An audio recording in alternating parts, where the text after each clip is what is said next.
there's nothing that winds me up more than when I'm scrolling on Instagram and I see something that I want to buy and I click through and I'm like on the homepage with no sign of it, or on a listing page and I have to scroll to find it. That's me done. I'm not doing it. Yeah.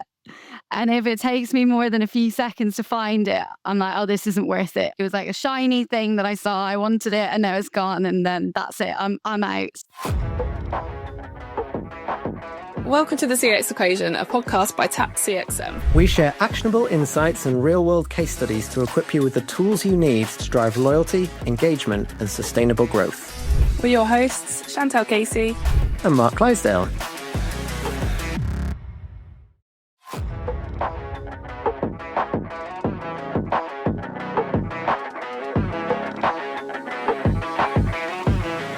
On today's episode of the CX Equation, I'm delighted to welcome Nicole Story to the podcast. She's the co-founder and head of experimentation at Hookflash and also happens to be a good friend of mine. Nicole is a recognised leader in digital optimization and experimentation. She has a wealth of experience in helping brands understand their customers' behaviour and help them improve website performance.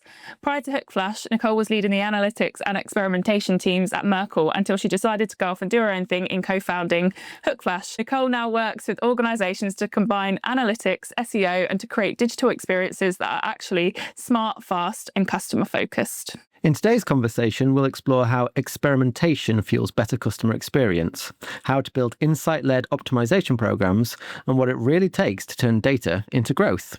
Welcome, Nicole. Hello. Thank you for having me. You're welcome. It's nice to have you on. So you've built your career around experimentation, testing, iteration, learning. What sort of first drew you to this as a discipline, and why do you believe it's so critical to great customer experience? Without giving you my whole life story, I suppose I originally started in the industry doing all things analytics and kind of tag management, implementation, helping clients set up the data that they wanted to get tracked, integrating different data sources, and basically slowly realized that I was more interested in figuring out actually the next piece in terms of what the data meant and what the insights were. So I then pivoted into more of an insights-led role and actually working on using the data that had been implemented to actually understand, what's happening, what are the key insights. And then a very natural progression after that was I kind of got frustrated of having so many insights and not actually taking any action off the back of it. So it's quite a nice story in terms of how I got into the industry. And I think for me, I have a background in computer science. Actually, computer science and business is what I studied at university. And I feel like experimentation gave me that perfect blend of science, creativity, data, technology, and psychology as well. So I always debated whether computer science was the right thing for me, whether I should study psychology. And somehow I wish it was through lots of research into the role, but actually I've kind of fell into my perfect role through all of those different pivots or changes over the last 10 years. So yeah, it's you never know what you really want to do you, when you leave university? Yeah. So now I feel like through experimentation as a discipline, I get like the perfect balance of all those different things that I didn't really know that I wanted to do and didn't really know that this world existed, which is worked out quite nice for me. Yeah, you smashed that though. You get to flex all of your the different sides of you. Yeah. So obviously co-founding Hookflash was a big step after your successful career at Merkle. What gap in the market did you see that made you think, oh, there's a better way to do this, or I think this can be done differently? Good question. So I suppose what was key for us is that there is a lot of focus on media optimization, focusing on optimizing every channel. And it kind of felt like sometimes the website's a bit of an afterthought. There's not really a huge focus on what happens once the user actually gets to the website. And we feel like every channel's optimized to the nth degree where possible, or there's a huge amount of focus on optimizing spend, but actually the website is such a big lever for optimizing that spend in a different way. So we really felt like there was a bit of a gap in agencies focusing holistically on the website experience to complement all of the investment that's given to all of the other channels and all of the optimization that's done there. We really tried to, as I said, get that holistic view of website optimization. So bringing together SEO, experimentation, and analytics was kind of key there. Being that real website conversion engine is something that we've toyed with for a while, as whether that's kind of a good strap line, but basically really focusing on just website optimization as our core focus and specialization was really the gap that we saw. And you've just alluded to it there, but so historically we've seen clients treat analytics, SEO, experimentation very separately, and obviously you're trying to bring you're trying to bring all of that stuff together. Why does that matter, and how does that contribute to a good customer experience? Yeah, I think the most obvious one is you can't really do experimentation without data. So running the tests, the obvious place that you need data is then to analyze the results. So I think you absolutely can't do experimentation without analytics. And those were the most obvious links to us when first setting up Hookflash. And originally we actually launched Hookflash with just analytics and experimentation. And that's without touching on, having the data to actually fuel the experimentation program and having those data-driven insights actually fuel what tests you have, as well as the obvious one in terms of analysing the results. SEO actually came a bit later for us. We spoke to a lot of clients, and one of the questions we kept getting was, oh, but are you going to look at site speed as well?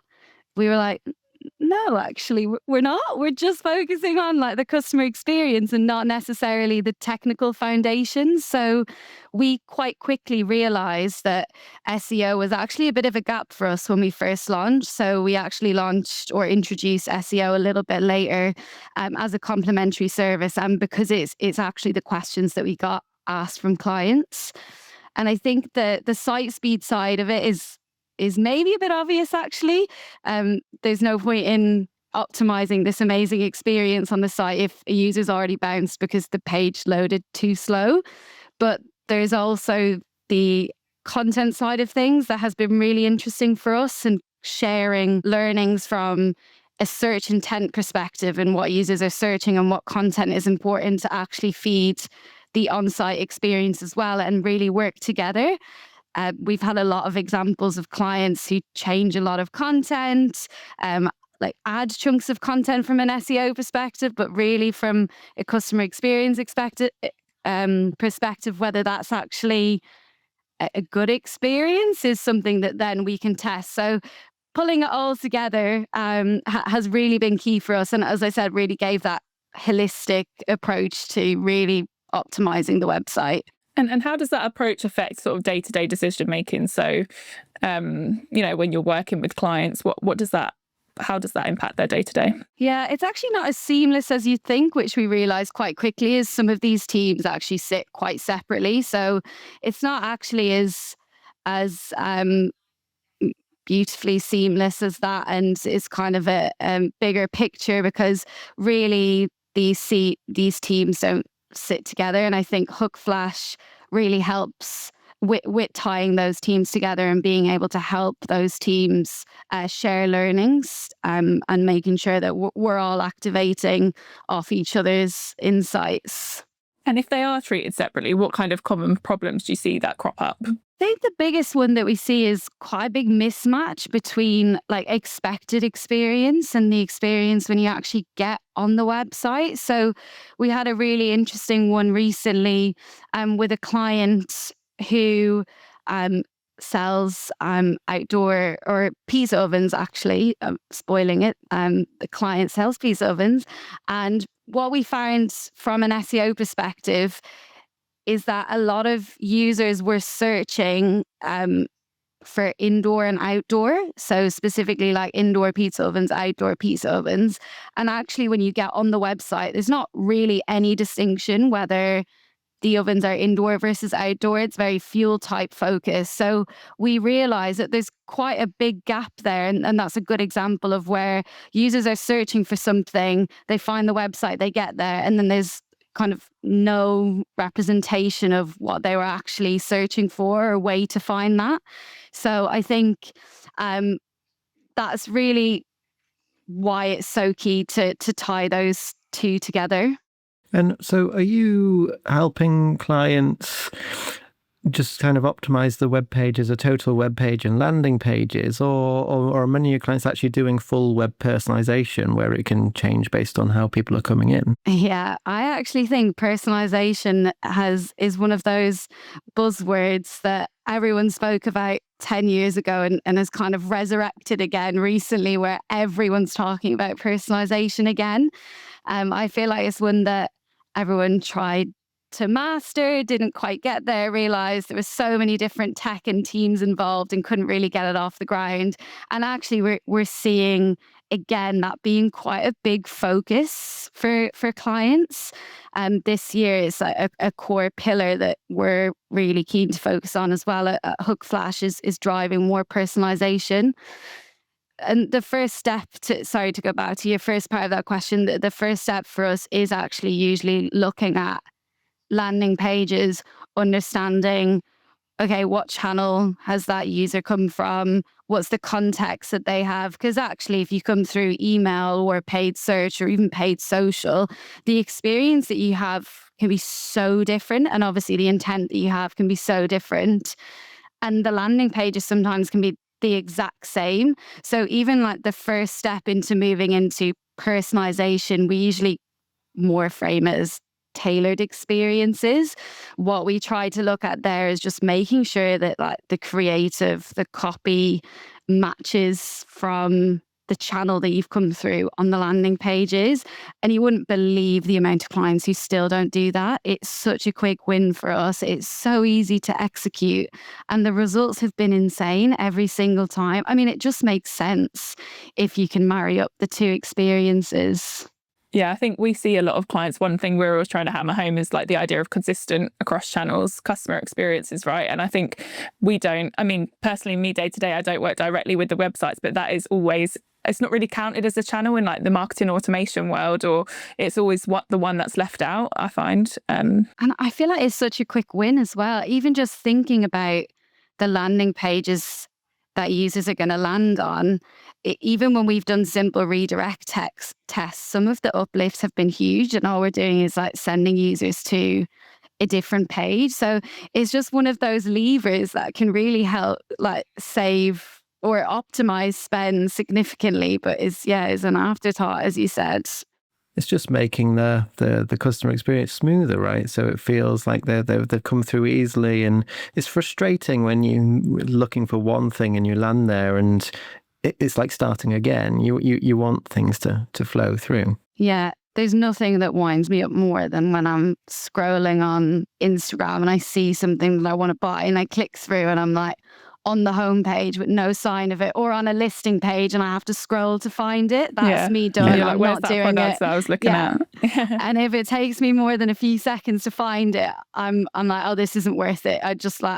It was like a shiny thing that I saw. I wanted it, and now it's gone, and then that's it. I'm out. So I always think their loss. They could have had me there. And now I'm like, well, how do you have tailored this?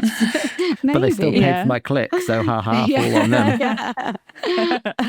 Yeah, something me and Mark have spoken about before on this is like how our attention spans, as you know, like decision paralysis, and our attention spans over time are getting shorter and shorter. So the way that brands need to capture our attention and push us to whatever call to action they want us to do, it just needs to be faster now.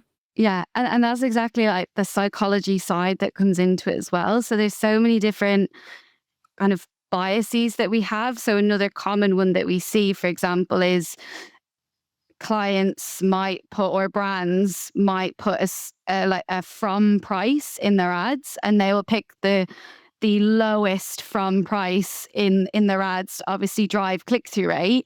You get through to the site and then it's really difficult to find anything near that price range. And because the user's anchored at the lowest price, as soon as they come onto the site and they can't see anything remotely near that, or, you need to do loads of sort by, low, high to even get there. Or there's one specific product, or, there's travel journey that meets that price. And that's another kind of area, the kind of psychology that you've been anchored, impacts obviously how you behave on the website. I think that takes us nicely into testing then, right? Because how do you learn this? How do you learn that from price to what I then see is too jarring, or that trying a higher from price in the first instance would have been the best thing to do?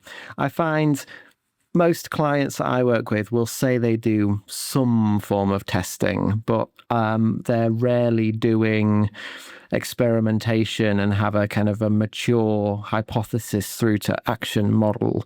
What does good experimentation actually look like to you? Yeah, it's a tough one. I feel like there's a bit of a balancing act between quantity and quality. I think experimentation, is always learn fast, fail fast, keep things moving really quickly. And sometimes I feel clients fall into the trap of running so many tests, but not necessarily quality tests. So I do feel like it's a really tough balance between quality and quantity and getting that right. Yeah, I would say clients I work with, they either don't do any testing because it's kind of complicated and they're not quite sure how to do it, or they do lots of tests, but the path to action from the test isn't there. They're almost testing so that they're testing, but how many of those tests actually lead to them doing something differently? So do you recommend any kind of structures or ways of working for people to say, look, make sure you are testing the right thing and that you know how you're going to develop off the back of the experiment?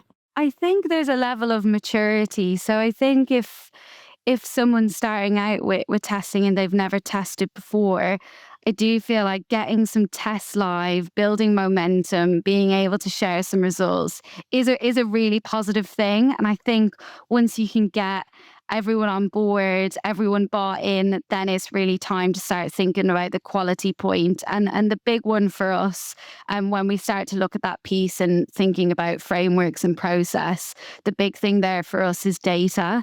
As obviously we have that analytics background and analytics team within Hookflash, and that's really where we would recommend that clients then start to build that quality, is actually making sure that all of the tests are data driven before they even get onto the website, because it's really easy for anyone to go on any website and pick, from even one single page, you could pick 100 tests that you could run, and you could just start running hundreds in no time. And then that's where really looking into the data, seeing where the big opportunities are, where the gaps for performance are, that's what's really going to help bring the quality and make sure that you've got that balance between both. So you've got almost a clear hypothesis to begin with that's data-driven, and then the test is about proving or disproving that hypothesis.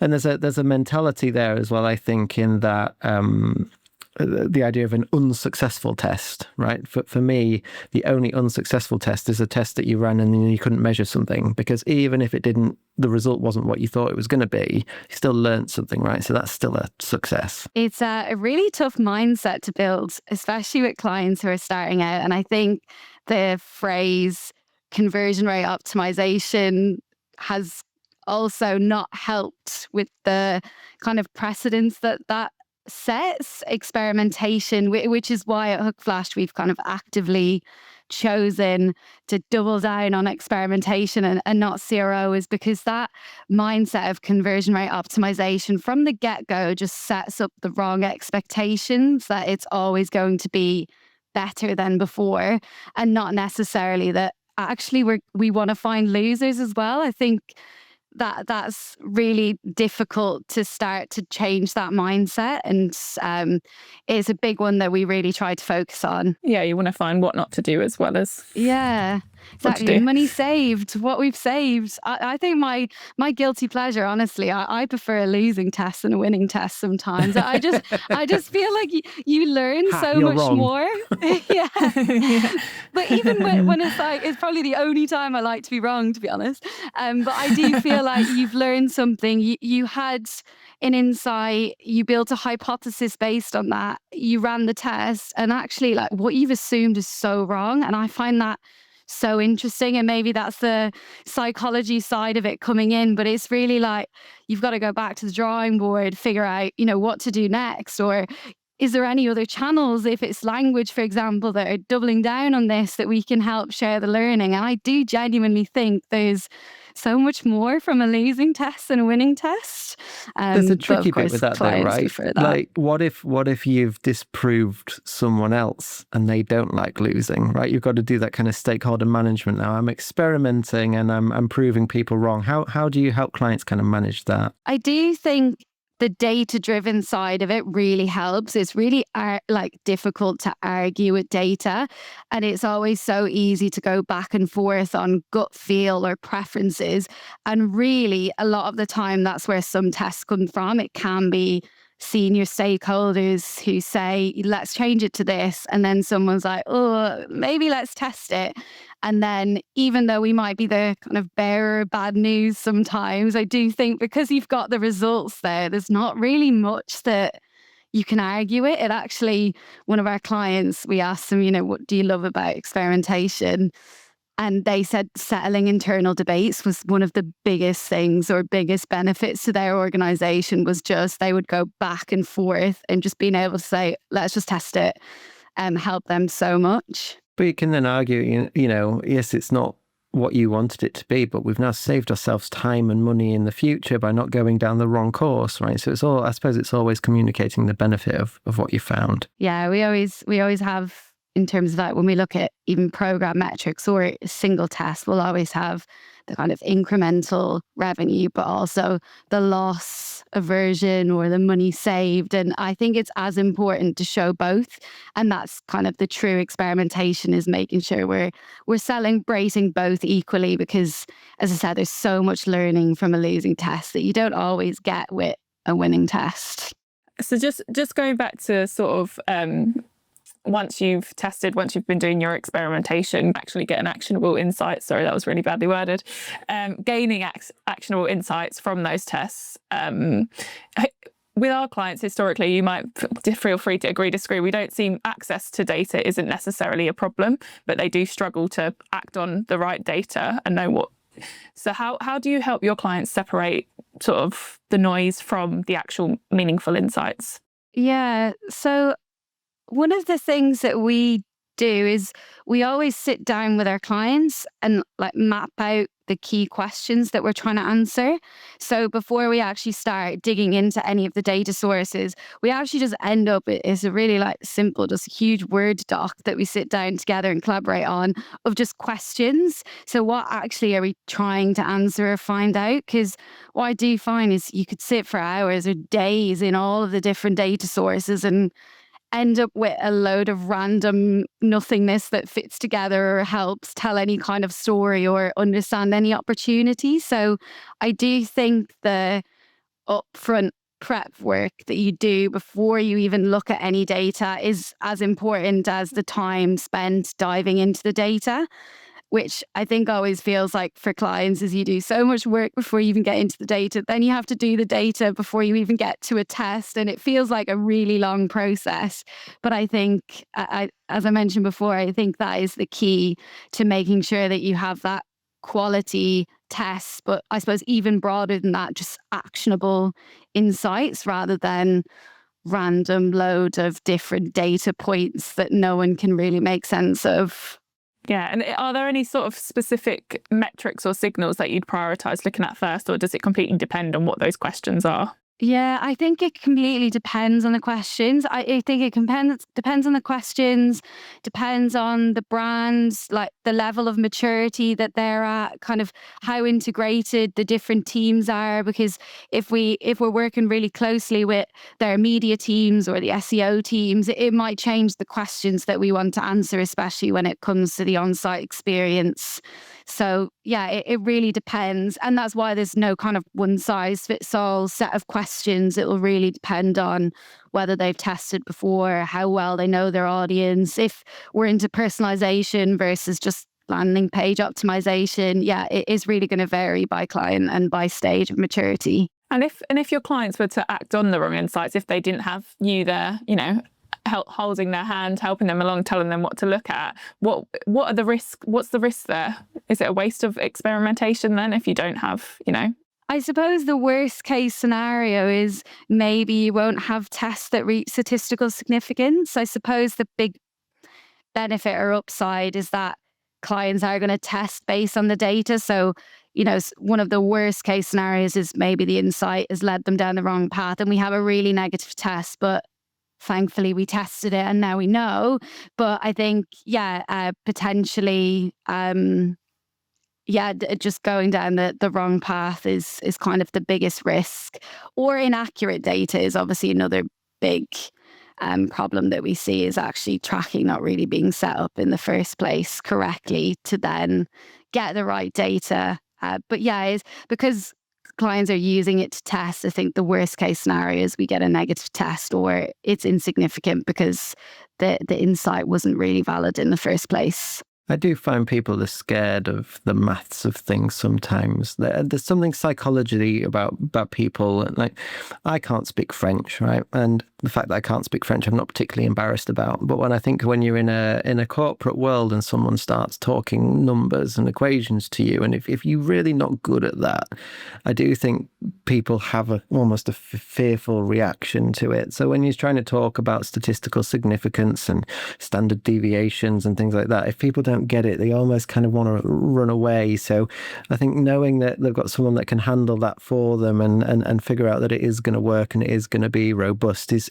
so key, because otherwise you just end up with 10% control groups, right? And am I learning anything? Am I leaving money on the table because I didn't need to keep that many people out? And it's just navigating all of that is so key.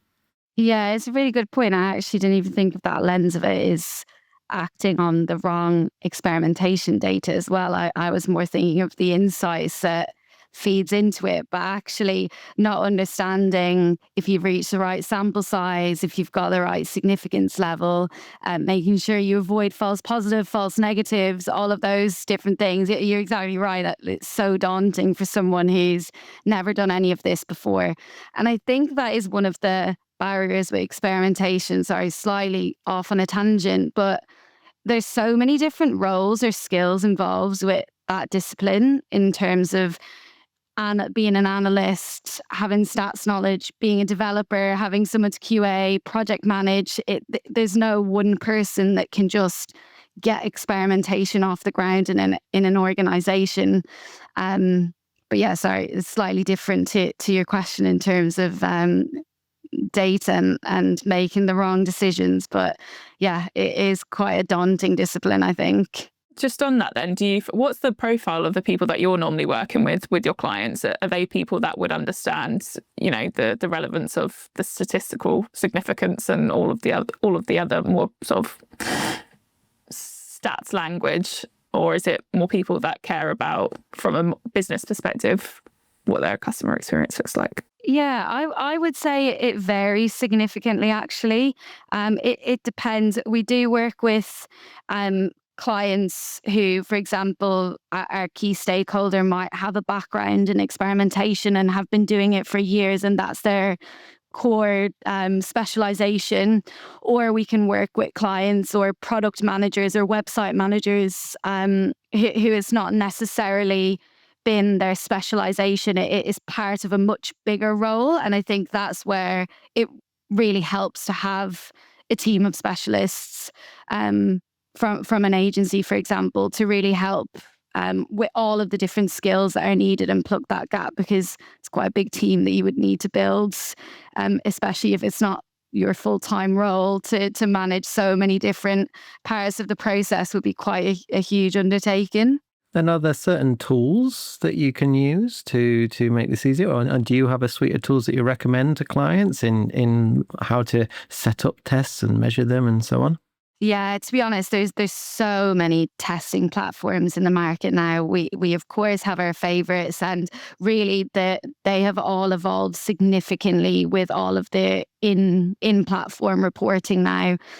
Even some of the kind of auto generated insights and summaries has actually come a long way. So there's actually it makes it a lot more accessible for a lot more brands within one single platform without having to have custom calculators, exporting data, doing t-tests, etc. It does take a lot of that work away now, which is And so, what quite are nice. your favourites, or what are the ones that you see all the clients using, most clients using? Yes. So we're quite platform agnostic. For us, well, we have a team of front end developers, so they really can use any testing tool. But we partner really closely with A/B Tasty. They're our kind of core partner. We also work with Web Trends Optimize, VWO.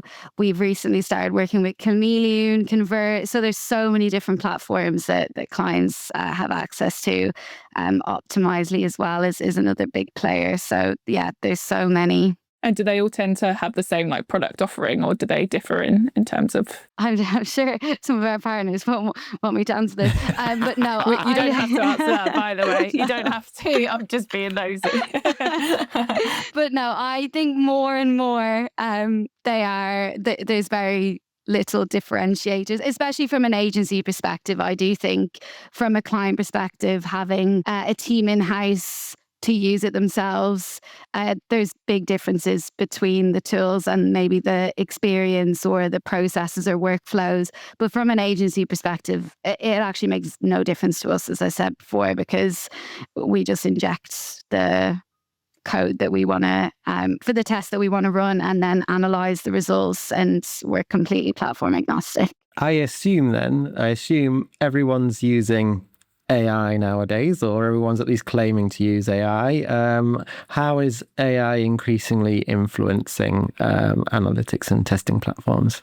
Yeah, I mean, it is everywhere. It's not escaped experimentation. It's a big buzzword in experimentation. I think quite a few are actually across the whole process, to be honest. From a development side of things, obviously it speeds up that time in terms of building code. Some of the code editors now have AI code generators, even in the platform. It's going to make it much easier for like clients to get tests live. And then from an insight side of things, as I mentioned, actually, a lot of the platforms now have AI generated learnings based on the results that are in the platform. So if you don't have some of the knowledge, there's some really nice summaries that they're generating. And from an agency perspective, it really helps us focus on some of the bigger pieces and takes away some of those tasks that actually used to take quite a lot of time. We're much more efficient, and it means that we can focus on some of the bigger strategic pieces or the bigger tests that aren't necessarily like possible with AI yet. They would still need a developer to support with them. More specifically, what types of strategic pieces would you focus on? Like, how do you see the role of human judgment evolving alongside AI? Yeah, it's a good question. I think one of the things that obviously, like when we talk about like customer experience, one of the things that AI obviously doesn't have is real life experience or emotions. So I always think that there's still going to be an element of that we will always bring to the table when it comes to experimentation, or even those like psychology pieces and layering that in, and really being able to understand that kind of end-to-end journey and experience is still something that AI won't be able to do as good as us just yet. But from a coding perspective, insights perspective, the speed at which like AI can support with that and do some of the tasks that we're doing, like you can't argue with it. It really does speed up and make so many processes more efficient. Yeah, I guess it's just adding to that level of productivity. You can just test more and find out more. And so some of the bigger tests just aren't really, with the way that testing works, you're manipulating existing code.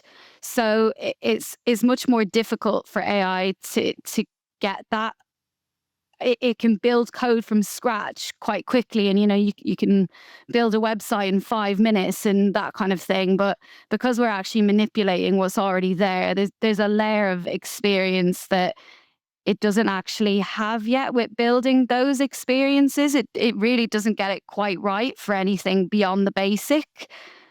So yeah, that's a big piece that we would focus on, is those much bigger experiences that AI just can't execute yet through a testing platform. I think we're getting to a close, so we've just got a few questions to round off then. As a user yourself, are there any really great digital experiences that you've seen lately or you found particularly inspiring? This might be a really boring one and maybe a bit old now or dated, but I recently moved house and I have been loving the view a sofa in your room. Um, I've just found it so helpful. So I think I was using Dunelm the other day and I was trying to look at what the sofa would look like in my room. And I just loved it. I had a ball. And it was a bit useless at first. It took a while to get it the right size. It was either giant or tiny. And I was like, is that really the right size? But just from a look and feel perspective, it was really helpful and I really enjoyed it. I've recently had some fitted wardrobes done and playing tools to see what height wardrobes I want and playing with the configuration of the doors. Yeah, you lose hours of your day just playing with these things. Yeah. Oh, you've reminded me. Maybe I'll change my answer. I used the IKEA wardrobe builder. I don't know if you've used that. Yeah, the packs and all of them. Yeah. So that was quite the job. Enjoyed a lot. Yeah, I guess it's those what seemingly should be easy things, the practical wins that brands give you, that are the ones that make you remember that experience. So just sort of focusing back on Hookflash. So obviously you've scaled very quickly and you've earned lots of recognition in our industry, which is great. What do you think has been one of the biggest factors behind that success? The people. I think we've built a really great team. We've hired some great people, and we've really tried to build a great place to work. We've really focused on trying to figure out what culture means to us, unpick that. Obviously, it's quite a difficult one to kind of measure, but really we think that if people like coming to work and like doing their job, they'll do better work. And we did actually ask some clients for feedback for the kind of work that we did in 2025, and some clients really did call out that they had fun working with us. And I think that that's because people do enjoy, where we try to help people enjoy work as much as possible. And I do think that makes a big difference. And the growth we've had, will be close to 30 soon, which is crazy, from 3 in 2023. So I really do think that focusing on the people and having a great place to work has been a significant factor in that growth. I know your co-founder Ollie, and he's a very nice person to work with. We've asked all of our guests if there's been anyone that's been a particularly great professional influence on you. So I'm sure you and Ollie will hopefully one day be the answer to other people's questions as to who is a great influence on them. But who in your career or life has been a particularly great professional influence on you? Well, I was going to say my parents, actually. I don't know if that's an answer that you get quite a lot. So, yeah. Third person is this number 7? I can't remember. Yeah, I think that's fair. But yeah, I really do think I obviously watched them growing up work so hard. And I think they really did teach me that, hard work, perseverance, that it really does pay off. So yeah, I think I would have to say them, and they're definitely the first that came to mind. Oh, that's very sweet. We'll have to make sure we share the podcast with them so they can just listen to the last minute. They told me to say that. Yeah. It's been a great chat about experimentation. I've enjoyed finding out about what you do at Hookflash. But yeah, thanks for coming on the pod. Thank you for having me. Thanks, Nicole. It's been great. Well, I really enjoyed talking with Nicole, and I'd definitely trust her with my experimentation. For me, I really liked what she was saying about having a plan, right? And being clear what it is that you want to test. Don't just do hundreds of tests. Look at the data, have a clear hypothesis, and then make sure that when you run your test, you know what you're looking for and what you might do with that information afterwards. But I also liked the thought of not being afraid of losing, the test coming back not what you expected, because even if you've not found something that can generate you a short-term uplift, you've learned something, and you can actually settle quite a lot of internal debates that way and make sure that you as a business don't go down the wrong road and sink time and resources into something that's not going to generate you any benefit. Yeah, the idea that, it challenges assumptions that you would have made alternatively if you didn't know that it wasn't a good thing to do. Losing just being as important as finding out what the winning thing is. Just to add to what you said as well before about having a hypothesis up front, and I think the thing she said about a practical takeaway, which was really good, was knowing what questions need to be answered up front. So having an exercise before you start any experimentation of writing out the questions that need to be answered so you know exactly what you want to get out of the tests was quite a good practical takeaway to have. Indeed. Well, great. So I hope you've enjoyed listening to this month's CX Equation, and we will see you again next month. See you next month. The CX Equation is brought to you by Tap CXM. To find out more about what we do and how we can help you, visit tapcxm.com. And then make sure to search for the CX Equation in Apple Podcasts, Spotify, or wherever you usually find your podcasts. Make sure to click subscribe so you don't miss any future episodes. On behalf of the team here at Tap CXM, thank you for listening.